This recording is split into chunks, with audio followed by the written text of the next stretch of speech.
Bienvenue dans Africa Chic, bienvenue si vous nous prenez en marche. C'est toujours un plaisir de vous retrouver sur la panafricaine Médian TV.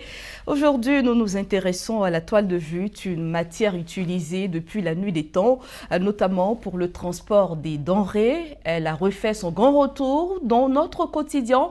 On la retrouve dans les boutiques sous forme d'accessoires de mode ou des tenues de ville. Aujourd'hui, faire le pari de cette matière, c'est inscrire ses créations dans le temps, inventer une mode indémodable sans faire de concessions sur l'esthétique. Avant donc de recevoir notre invité pour parler de cette matière, la toile de jute, je vous invite à voir ce reportage d'Hippolyte Dié et Hermone Dogo. Il était impossible de ne pas passer de la simple curiosité à l'admiration après le premier coup d'œil. Placés côte à côte et prêts à être commercialisés, ces accessoires comportent une touche de jute et de raffia. La toile de jute qui au quotidien passe pour une matière négligeable ou encore un élément complètement abandonné est associée ici au tissu classique pour offrir des accessoires attrayants au premier regard.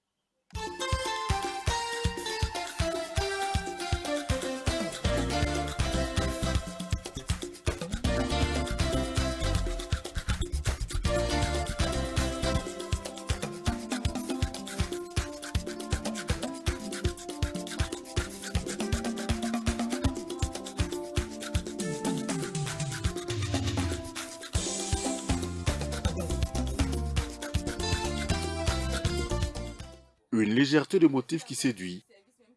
Cette boutique spécialisée dans les vêtements faits avec le jute vend ses articles un peu partout. La matière qui est sans cesse réinventée. On y retrouve des ensembles féminins, jupes et hauts, ainsi que des tenues masculines.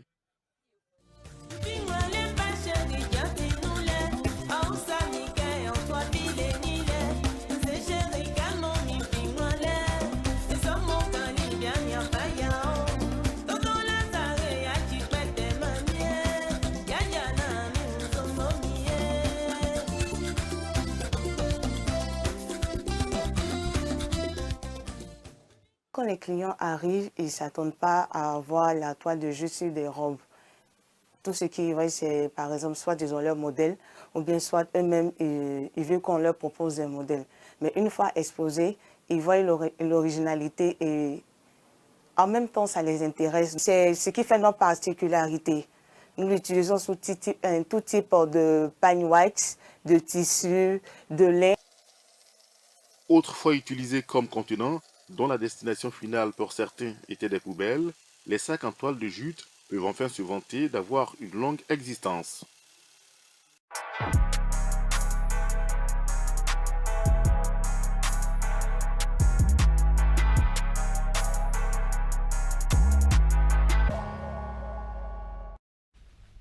La toile de jute est une matière qui séduit et je le disais, pour connaître davantage cette matière, nous recevons l'artiste et créateur de mode, Moses by Style. Moses, merci d'avoir répondu à notre invitation. Alors, vous êtes le fondateur de la marque Moses by Style. Pouvez-vous nous parler un peu de ce que vous faites? Alors, je suis fondateur de la marque Moses by Style depuis 21 ans maintenant. Et je fais du tout. À la base, je suis un couturier donc, qui fait couture mixte. Donc tout ce qui est confection de vêtements, donc de la broderie, des chemises et tout. Et après, je pense 10 ans après, j'essaie de me spécialiser dans des matières un peu plus originales. Voilà. D'où l'amour de la toile de jute qui refait surface et on essaie de l'imposer comme on peut. Et justement, vous travaillez la toile de jute, mais est-ce que vous connaissez l'origine de cette matière? D'où vient-elle? Oui, j'ai essayé de me renseigner au fur et à mesure que je l'exploitais parce qu'à la base, j'ai découvert la toile de jute en Côte d'Ivoire dans les plantations. Et après, je me suis dit que c'était typiquement ivoirien, ça venait d'ici et tout. Et après, en faisant quelques pays, j'ai découvert que la toile de jute est à l'origine exploitée dans les Caraïbes. Parce que la température là-bas est plus approprié pour pouvoir faire la plantation de jute. Et c'est comme ça que j'ai été stupéfait de savoir que c'est de là-bas que ça part. Et la Côte d'Ivoire étant premier exportateur de cacao, ben, on s'accaparait. Et de la même façon qu'on plante nos cacao ici, qui vient du Brésil, ben, je pense que la toile de jute a su s'implanter parce que naturellement, on vend nos cabosses à travers le sac qu'on utilise. Exactement. Et donc, vous découvrez cette matière dans des plantations de cacao ou café, si je ne me trompe pas. Et à un moment donné, vous décidez d'en faire des tenues, enfin de mélanger dans les tissus classiques que nous connaissons pour en faire des tenues assez originales. Exactement. Alors tout commence à l'ONG, je crois en 2009, avec Misawi, que je salue au passage, une de mes marraines qui a vraiment joué un rôle capital aussi dans mon essor. Autant pour moi. Alors donc, j'ai fait ma première création à travers le yé, donc avec la matière toile de jute. Parce que je voulais d'abord, dans un premier temps, me démarquer de mes collègues. Je savais que les strass paillettes étaient ce qui était vogue, en vogue. Tout le monde en faisait. Voilà, tout le monde en faisait et tout. Je me suis dit non, moi, je n'ai pas envie de faire comme tout le monde. Et la seule chose qui me venait à l'esprit depuis que je suis dans la mode, c'est la toile de jute. Comment pouvoir l'exploiter sur le vêtement. Et il y avait une inconscience d'abord sur l'environnement plus tard, mais d'abord c'était de créer l'originalité. Et dès que je fais ma pièce, j'arrive en son temps, ben, tout le monde est séduit, tout le monde est surpris de savoir qu'on arrive à faire porter ça à quelqu'un. Et bon voilà, ça a été le coup de cœur et je pense qu'à partir de là, j'ai eu la certitude de pouvoir m'exprimer là-dedans. Et de là, vous avez un événement de mode, non? Oui, exactement, le Sanga Willy, qui est issu du concept de descendre la mode dans la rue. Voilà. Là aussi, d'aucuns me disaient aussi que c'est péjoratif ou bien la mode n'est pas faite pour la rue et tout, mais moi-même étant enfant du ghetto, enfant de pauvre, donc j'ai essayé de rendre la mode accessible. C'est pas que la mode va traîner dans la rue, mais c'est de ramener aussi les créateurs, des grands créateurs qu'on n'arrive pas à toucher, à être accessibles à la population, aux citoyens lambda, qui aussi au départ ont été là lorsqu'on faisait nos petites coutures à 1000 francs, 2000 francs, et maintenant quand on a évolué, on les oublie. Donc quelque part, c'est carrément un concept. Et à travers cet événement-là aussi, j'ai essayé de mettre en valeur la toile de jute, à partir duquel je crée mes spectacles, parce que à partir du Sanga Willy, j'ai commencé à écrire mes pièces de présentation de défilés de mode. Donc c'était plus les défilés classiques, mais c'est plutôt une pièce de théâtre, voilà, habillée, ornée, dont je suis le costumier, avec la toile de jute et pour pouvoir exprimer, mais un spectacle muet qui véhicule un message. Et justement, comment ces spectacles-là sont perçus quand vous montez ces pièces de théâtre? Alors, ces spectacles ont été déjà bien accueillis, à ma grande surprise d'ailleurs, parce que je sais que j'ai fait des créations avec carrément des bouteilles recyclées que j'ai récupérées et autres pour en faire mes accessoires. Parce que généralement, quand un client commande les strass et paillettes, je n'ai pas de souci. Mais si moi je veux créer, je ne vais pas dans ça. Voilà. Donc c'est des coris, c'est des bouteilles, des bouchons de bouteilles. Donc du coup, le public a bien accueilli. Et vu que j'étais en collaboration avec l'Institut français, du coup, ça donnait encore du tonus à la chose, ça donnait un cachet encore à toutes nos pièces qu'on présentait. Et ça nous a amené un peu plus loin que ce qu'on imaginait. Tout à l'heure, c'est vrai que vous avez dit que vous avez découvert cette matière dans les champs. Et moi, je suis tentée de demander pourquoi forcément la toile de jute. Vous aurez pu prendre du raffia, autre chose, mais pourquoi ça? Déjà, la toile de jute, c'est vrai que dans les champs, ça peut paraître un peu bizarre, mais ben, quelquefois, il arrivait où on se couvrait même avec, malgré que ça gratte et autres. Et puis après, j'ai compris que bon, ben, on n'aurait pas de ça en fait. Et quelque part, c'est aussi une pensée pour mes deux parents, qui certes à l'époque nous imposaient d'aller au champ. On n'était pas de gaieté de cœur aussi qu'on partait. Évidemment. Voilà, je ne vais pas quand même mentir. Mais après, on a senti que derrière cela, il y a eu toute une éducation, il y a eu aussi toute une philosophie. Pour eux, l'objectif, c'était d'aller au champ, mais pour apprendre quelque chose, l'humilité, savoir qu'il y a des difficultés aussi dans la vie et tout. Et chaque fois que je suis en train de faire la toile de jute, ben, je me rappelle peut-être 30 ans en arrière dans mes plantations. Et ça ne va pas aussi sans mes deux parents et mes frères et sœurs qui étaient aussi autour de moi. Donc au-delà même du concept de l'innovation, il y a aussi cette nostalgie-là aussi que j'essaie de ne pas être trop distant. Voilà, Ouais. donc Vous voulez garder le cordon ombilical. Exactement. Et aussi, les autres matières, ben, je pense que mes collègues le font tellement bien, ben, je les laisse la part belle et puis je garde jalousement ma toile de jute, quoique je les invite aussi à exploiter. On va dire un plateau très, très, très serré. Voilà. Alors, est-ce une matière qui est facile à travailler? Tout à l'heure, vous avez dit que ça gratte. Ouais. Est-ce que vous traitez avant de pouvoir l'insérer dans le tissu classique? Oui, on le traite, mais en fait, le traitement lui-même déjà, il a déjà une difficulté aussi, parce que ça fait partie du boulot. À la base, c'est du recyclage, donc ce n'est pas quelque chose que je prends en grande surface, magasin et tout, métrage, non. Je récupère. Et du coup, le traitement, on commence par éternuer, on commence par avoir la grippe et tout. Après, on se rend compte que bon, c'est moi qui étais un peu le cobaye parce qu'il fallait que je fasse moi-même dans mes folies parce que quelquefois mes couturiers, ils ne sont pas partants. Prendre un truc comme ça, assez de poussière, parce que là où on récupère même, ce n'est pas vraiment intéressant. Ils ne se sentaient pas en train de le faire. Donc du coup, je me mettais à l'aise moi seul à faire mes pièces personnellement sans les déranger. Et c'est après qu'ils ont commencé à s'intéresser à la chose. Mais dans le traitement, après, on envoie au pressing, on lave à la main, on a testé.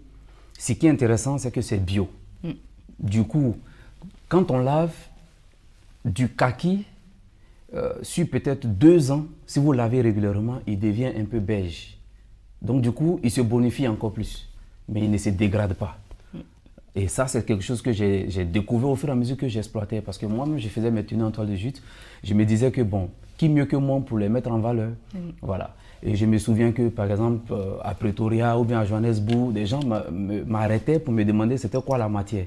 Du coup, moi, c'était mes vêtements. Quand je sors de la Côte d'Ivoire, c'est carrément mes vêtements. Et maintenant, même en Côte d'Ivoire, c'est pratiquement aussi ma garde-robe. C'est toujours inspiré de la toile de jute. Il y a toujours une apparition. Parce que je me suis rendu compte que ça épouse tout. Toutes les matières, du basin, du tissu, ça épouse tout, le paille, et ça ne dégrade pas l'autre matière qui est associée.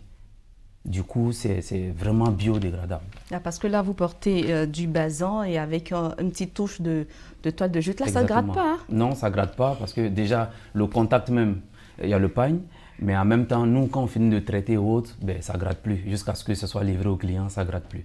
Et c'est pourquoi moi-même, je mets de façon intéressante pour rassurer aussi les clients, parce que des personnes peuvent se dire non, tu peux faire du pipeau parce que tu vends ta marchandise, donc peut-être que ça gratte forcément. Non, ça ne gratte pas. Vous rassurez là tous nos téléspectateurs. Et pour vous qui utilisez donc la toile de jute, est-ce une manière pour vous de contribuer à une mode éco-responsable, une mode beaucoup plus consciente? Exactement. C'est-à-dire que c'est le côté biodégradable. Parce qu'arrivé à ce moment, avec la question, le sujet de l'environnement, la protection et tout, je me suis senti encore doublement à l'aise là-dedans. Parce qu'à la base, c'est sciemment, je ne vais pas en magasin pour chercher. Je vais plutôt là où, quand les gens finissent de vendre le cacao, ils rejettent. Parce que quand c'est utilisé une fois, et qu'ils ont mis les cabosses ou bien le truc, la fève et tout ça dedans, quand ils ont fini et qu'ils ont vidé le sac, ils n'utilisent plus. Pas à la poubelle, j'espère. Voilà. Normalement, ils jettent. À la poubelle. Que ce soit à la poubelle, dans les bas-fonds et tout, ça est là. Je me souviens, il y a des endroits à Djamé où j'ai une de mes filles avec qui je partais chercher. Mais les gens nous trouvaient bizarres parce qu'on n'achetait pas à l'époque même. On ramassait vraiment dans le bas-fond, on tirait ça de la boue complètement. Et ça me faisait plaisir d'abord de savoir que je débarrassais aussi les caniveaux de ce truc. Et après, dans l'exploitation, on sent qu'il est noble en fait. Voilà, parce que le geste, il est noble, dont le côté éco-citoyen, le côté green. Et c'était tellement à la mode à l'époque, et ça suit. Mais en même temps, on s'est senti à l'aise de savoir que nous, on est dans le biodégradable. Donc, on était un peu avant-gardiste aussi. Et puis bon voilà, on est encore à l'aise là-dedans. Et ce qui fait que tout de suite, les gens ils épousent le concept. Parce qu'ils savent qu'on l'utilise pratiquement nous après exploitation. Quelquefois c'est marqué avec l'écriture cacao de Côte d'Ivoire et tout machin. Et soit on crée en tenant compte de cela, ou soit on supprime ces parties-là. Mais ça veut dire que ça a été déjà exploité. Ça a été marqué. Donc ça veut dire qu'on débarrasse la société, les caniveaux, de quelque chose que les gens pourront boucher nos caniveaux avec par exemple. Et aujourd'hui, quel est votre mode de collecte? Est-ce faites toujours recours à la rue pour pour vous procurer ce tissu-là? Bon, déjà, quand j'ai un spectacle que je prépare, quand j'ai une grosse collection de prêt-à-porter que je fais, quelquefois je fais recours aussi à la rue parce que j'ai des repères.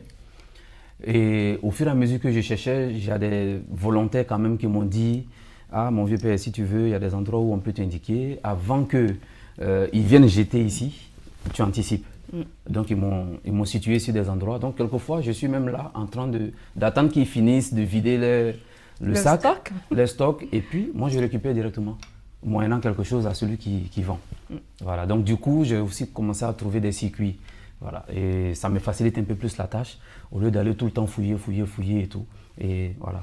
Eux aussi, ils savent que je récupère. Donc, du coup, ils rangent pour moi. Quand il y a un bon nombre, ils m'appellent et je viens chercher. Voilà. Et quel est l'avantage justement de porter une tenue avec de la toile de jute? Déjà, l'avantage, c'est qu'on est différent. Ça, c'est déjà clair. Parce que n'oublions pas que l'essence même du vêtement, de bien se vêtir, c'est être différent des autres. Si on va à un gala, tout le monde veut être le plus sapé. Chaque dame ou chaque monsieur veut être le plus vu. Et moi, ici, avec la toile de jute, avec les tenues de cérémonie que je fais avec, les tenues de soirée que j'arrive à sortir avec la toile de jute, vous ne pouvez pas rester indifférent dans une cérémonie. Et en plus qu'actuellement, ce sont des stéréotypes que les gens n'ont pas encore dépassés. Donc du coup, celui qui arrive à franchir pour aller dans un événement, un tapis rouge avec la toile de jute, la personne est tout de suite vue.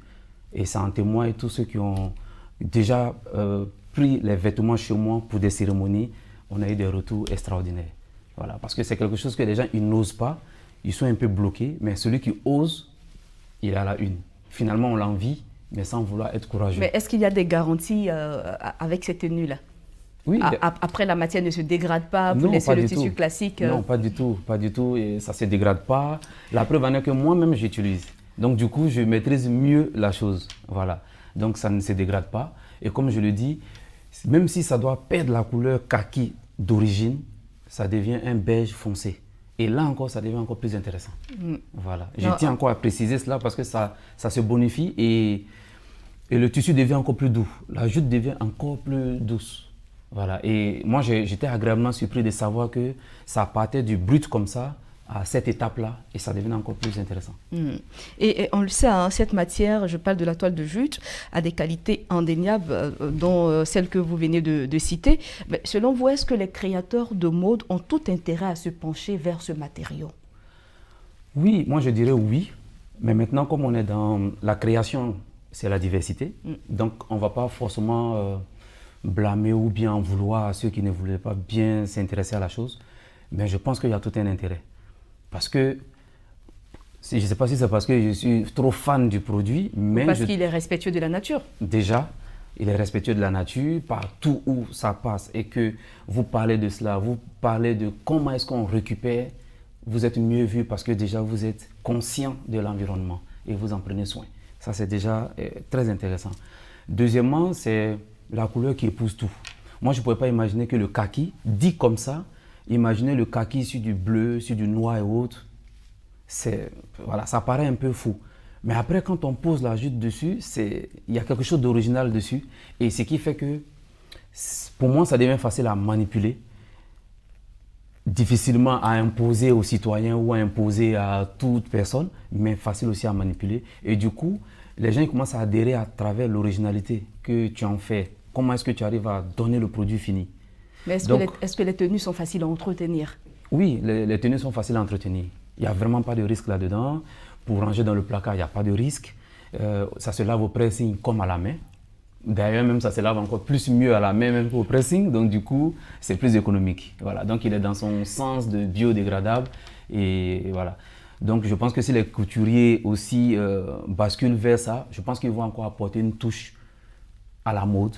Parce que les strass paillettes, c'est beau, c'est bien. Mais je pense qu'il y a aussi quelque chose d'autre qu'on peut ressortir et donner encore à la population. Et c'est ce que vous avez compris. Et justement, descendre la mode dans la rue, c'est permettre à tout le monde de pouvoir s'offrir une tenue Moses by Style. Et je suppose que les prix sont accessibles à tous. Oui, les prix sont accessibles. Même si on va pas dire les prix sur le plateau. Ben. Oui, non, mais les prix sont accessibles. Voilà, les prix sont accessible et très abordable. Je pense que après les internautes peuvent me contredit, mais je n'ai pas peur et je le dis. Je ne peux pas être initiateur de descendre la mode dans la rue et puis ne pas rendre les prix accessibles. Voilà. Ça se comprend. Selon vous, Moses by Style, est-ce que la toile de jute est une matière d'avenir? Oui, oui, parce que déjà, moi, je l'ai découvert il y a quoi, peut-être 30 ans. En arrière, je l'ai découvert. Et puis, j'ai commencé à l'exploiter véritablement peut-être il y a 10-12 ans. Donc, là, déjà, quand on voit le schéma, ça veut dire que c'est de l'avenir. Parce que 30 ans en arrière, moi, je découvrais juste le côté brut où on prenait le cacao, mettre là-dedans, mettre dans les bennes, envoyer ça en ville. Et puis après, je me retrouve en train de l'exploiter. Ce qui veut dire que d'autres personnes, avec la création que je fais aujourd'hui, d'autres personnes pourront faire encore mieux. Certaines personnes que je forme pourront faire encore 2 fois plus que ce que je fais. Et moi, j'ai foi en la matière parce qu'il ne se démode pas. Il ne va jamais se démoder. Voilà. C'est le créateur qui doit être toujours inspiré en fonction d'une matière qui vit, qui est statique. C'est nous qui devons faire vivre la matière. Et justement, qu'est-ce qui vous inspire rapidement? Bon, toutes les choses, enfin, tout et rien. Voilà. Je me réveille un matin, je vois la toile de jute, ça m'inspire forcément quelque chose. Voilà. Et envie de vouloir innover, envie de vouloir montrer ce que les gens n'ont pas encore vu. Et à travers même mes créations, encore faire plus que je suis en concurrence avec moi-même. Voilà, donc du coup, ça c'est déjà une inspiration qui... Très belle concurrence. Moses, avant de se quitter, comment voyez-vous le futur de la mode sur le continent? Le futur de la mode, déjà, ça s'amorce déjà très bien. Parce que quand on regarde un peu, à une certaine époque, on pouvait compter les créateurs, les stylistes. Sur le continent, ou particulièrement à Abidjan. Mais aujourd'hui, on ne peut même pas les compter. Ce qui veut dire que les gens, il y a le talent à en revendre. Et ça donne vraiment une bonne lueur d'espoir sur l'avenir concernant la mode. Et ce qui fait que aussi les événements qui poussent, les événements qui se créent, ceux qui apportent de l'originalité, pas du copier-coller forcément, pas de faire ce qui existe déjà, tout ceci contribue encore à l'essor aussi de la mode. Donc je pense que l'avenir de la mode est vraiment... il y a un bel avenir devant la mode et devant la couture. Et moi, je pense que je reste optimiste. Après, pour ne pas tantonner, je ne veux pas faire de la politique, mais à un moment donné, il faudrait que les politiciens aussi mettent la main à la pâte pour pouvoir aider des jeunes, pour pouvoir aider des personnes qui innovent. Voilà. Parce qu'aujourd'hui, la toile de jute, moi j'ai eu à représenter la Côte d'Ivoire de façon inconsciente à travers la matière. Par exemple, quand je fais un défilé à Pretoria, à Johannesburg ou à Accra, avec pour base la toile de jute, je vais dire que tout le monde est curieux de savoir d'où vient cette matière. Et après, quand on leur explique, ah oui, écoute, ok, d'accord. Et après, on est obligé de rajouter que la Côte d'Ivoire est premier exportateur de cacao. Donc, on se voit tout de suite en train d'être ambassadeur même de la Côte d'Ivoire. Et je pense qu'il faudrait que les politiciens, les dirigeants, le ministère et autres, ouvrent les yeux un peu sur ce secteur-là pour pouvoir encore bonifier, donner une force, un coup de pouce à cette jeunesse qui en a beaucoup à démontrer. Et sur ça, nous rappelons que le Premier ministre, M. Patrick Achi, a rassuré les acteurs du secteur de la mode sur l'accompagnement du gouvernement. Moses by Style, en tout cas, merci d'être passé sur notre plateau. Merci à vous et merci à toute l'équipe de m'avoir bien reçu. Voilà. C'est nous. Voilà, vous l'avez compris, c'est la fin de cette émission. Merci à tous ceux qui nous ont suivis. Merci également à toute l'équipe qui a contribué à la réalisation de ce numéro. On se dit à très vite. Bye bye.